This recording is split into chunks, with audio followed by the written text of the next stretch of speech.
Mari kita melihat negara mana yang merupakan mitra dagang Tiongkok terbesar di dunia.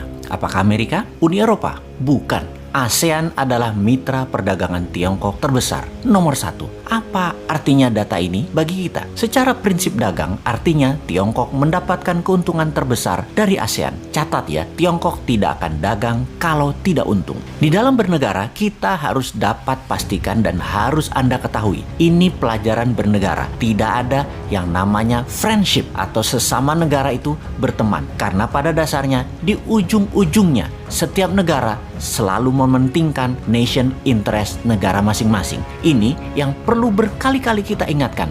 Kalau pejabatnya mengerti bernegara, maka bukan personal interest dan kepentingan jabatan yang didulukan, baru rakyatnya. Harusnya rakyatnya didahulukan, baru kalau ada implikasi cuan buat dirinya, ya atur dah sana. Walaupun sebenarnya itu tidak boleh, tapi namanya juga pejabat berkuasa mutlak. Bisalah diatur oleh mereka untuk mereka dapat sesuatu di zaman old mind begini. Beda nanti pada saat zaman new mind-nya menjabat. Ya total pejabatnya abdi masyarakat. Bener deh, jangan seperti negara tetangga. Keuntungan pejabatnya didulukan, baru dibangun narasi nasionalismenya. Jadi negara tetangga itu punya strategi berkuasa dan mengelola negara untuk kepentingan sedikit orang, yaitu dirinya dan kelompoknya, terutama oligarki yang mendukung mereka. Bener deh, baru pertama kali di dunia ada bernegara itu dibangun dengan kekuatan narasi saja. Bahkan ada seorang menteri di negara tetangga tersebut membangun narasinya begini. Ketika Amerika datang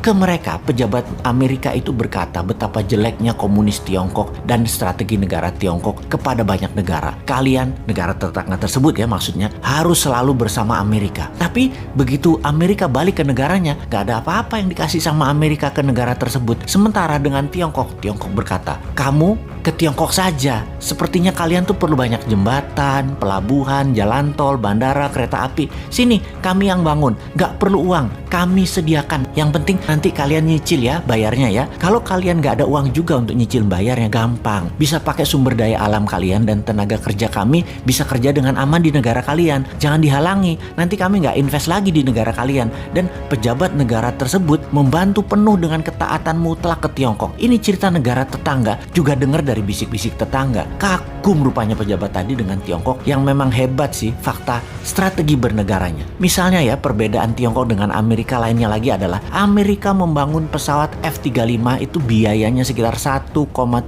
triliun dolar atau 1.700 billion dolar atau sekitar 10 kali APBN Indonesia. Tiongkok dengan yuannya senilai 1,7 triliun dolar juga. Beda, tidak membangun pesawat tempur tapi mengikat 70 negara dengan obor atau dengan One Belt One Road-nya. Faktanya lagi pesawat Amerika itu tidak pernah terbang lama, apalagi berperang, sementara Tiongkok menggunakannya untuk membuat negaranya punya aset di negara lain. Disinilah Amerika akan kalah dengan Tiongkok dalam jangka panjang karena Tiongkok memikat dengan terlihat membantu ekonomi sebuah negara. Jadi kasihan memang banyak negara tetangga kalau pemahaman bernegara pejabatnya tipis dan kuat narasi membangun nasionalismenya, negara tersebut akan habis aset nasionalnya dan anak cucunya nanti ketika mereka nggak jabat tinggal bayarin hutang. Inilah yang disayangkan oleh New Mind. Pertanyaan sederhana, Tiongkok punya yuan sampai senilai 1,7 triliun atau 1.700 billion dolar itu datangnya dari mana? Inilah yang akan kita lakukan di masa nanti ketika old mind lengser dan ketika rakyat dengan sadar tidak memilih old mind lagi. Apa yang kita lakukan? Printing money berbasis proyek termasuk proyek negara lain. Ini harus huruf kapital ya, yang akan kita kuasai. Sekali lagi, negara yang akan kita kuasai. Dialog mengenai printing money memang banyak menimbulkan kontroversi, namun tetap harus kita perjuangkan. Kita semua tahu bahwa pejabat di negara demokrasi harus siap ditantang dengan pemahaman yang lain yang baru yang mungkin lebih baik. Namun ketika ada yang mengatakan printing money, sayangnya otak langsung ada kata inflasi dan mengatakan ini akan menyebab pemerintah menjadikan negara hiperinflasi. Siapapun yang bicara seperti itu berulang-ulang, pasti orang ini nggak pernah belajar ilmu ekonomi. Nggak segoblok itu ide printing money menghasilkan hyperinflasi kayak Venezuela Venezuela. Naif bener yang ngomong begitu. Semua ada dalilnya, semua ada bukti yang telah dilakukan dan berjalan dengan baik. Kita ingetin ya, pada saat sebelum Perang Dunia Kedua, yang mana untuk biaya Perang Dunia Kedua, ekonom terkenal Profesor JMK yang menjadi penghitung war cost accounting atas biaya perang yang menjadi dasar Federal Reserve cetak uang. Sebelumnya, dia menjadi penghitung Project Relief Amerika yang lain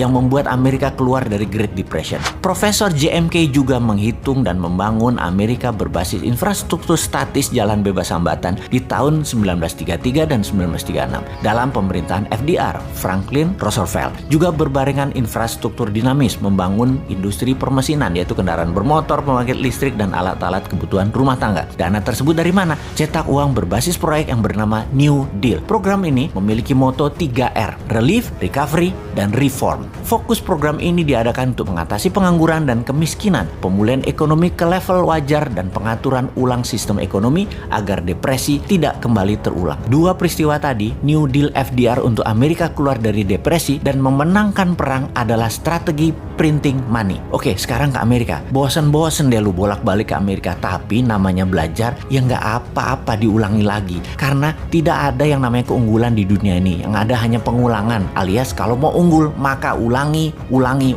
Di sini terkadang timbul kekosletan otak si Sontoloyo ini. Selain konsep MMT di dalam membangun Indonesia yang tidak bisa diterima oleh para menteri yang pro IMF juga pro obor, maka mungkin baru bisa dijalankan setelah mereka tidak menjabat.